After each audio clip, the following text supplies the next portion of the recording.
ప్రజలకు బాధ కలిగిన సమయంలో రాజకీయ నాయకులు వారి వద్దకు వెళ్లి పరామర్శించడం ఎక్కడైనా జరుగుతుంది. తమకు కష్టం కలిగినప్పుడు తమ నాయకుడు వచ్చి కాస్త భరోసాగా ఉన్నారనే భావన ప్రజల్లో కలుగుతుంది.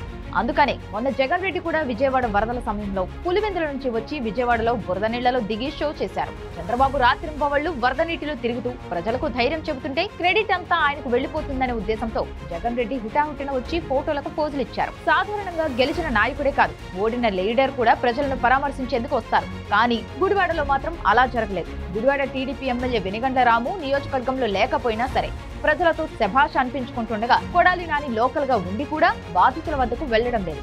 ప్రస్తుతం వెనిగండ్ల రాము అమెరికాలో ఉన్నారు. అయినప్పటికీ ఇక్కడ వరద ప్రభావిత ప్రాంతాల్లోని ప్రజలకు అందుతున్న సేవలను నిరంతరం అక్కడి నుంచే తన టీంల ద్వారా పర్యవేక్షిస్తున్నారు. ఈ నెల 4న రాము అమెరికా పర్యటనకు వెళ్లారు.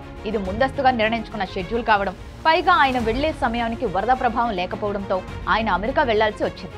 అప్పటికి బాగానే ఉన్న గుడివాడ ఆ మరుసటి రోజు నుంచి కొంత వరదలకు ప్రభావితమైంది. అయినా వెనిగండ్ల రాము తన టీంతో సమర్థంగా ఇక్కడ పనులు చక్కబెట్టారు. లోతట్టు ప్రాంతాలైన గుడివాడ వాసులను సురక్షిత ప్రాంతాలకు తరలించి అందరికీ ఆహారం, తాగునీటిని ఏర్పాటు చేశారు. అయితే రాము లేకపోయినప్పటికీ ఏ లోటు లేకుండా అన్ని సహాయక చర్యలు జరిగాయి. కానీ కొడాలి నాని మాత్రం ఎక్కడా కనిపించలేదు. మామూలుగా ఇలాంటి పరిస్థితుల్లో ఎమ్మెల్యే అందుబాటులో లేనప్పుడు ప్రత్యర్థి నేత రెచ్చిపోతారు. పైగా ప్రజలు ఇంత బాధలో ఉంటే ఎమ్మెల్యే లేడు అంటూ ప్రచారం చేస్తారు. అలాంటిది కొడాలి నాని సహా అసలు వైసీపీ నాయకుల జాడి ఎక్కడా కనిపించకపోవడం గమనార్హం.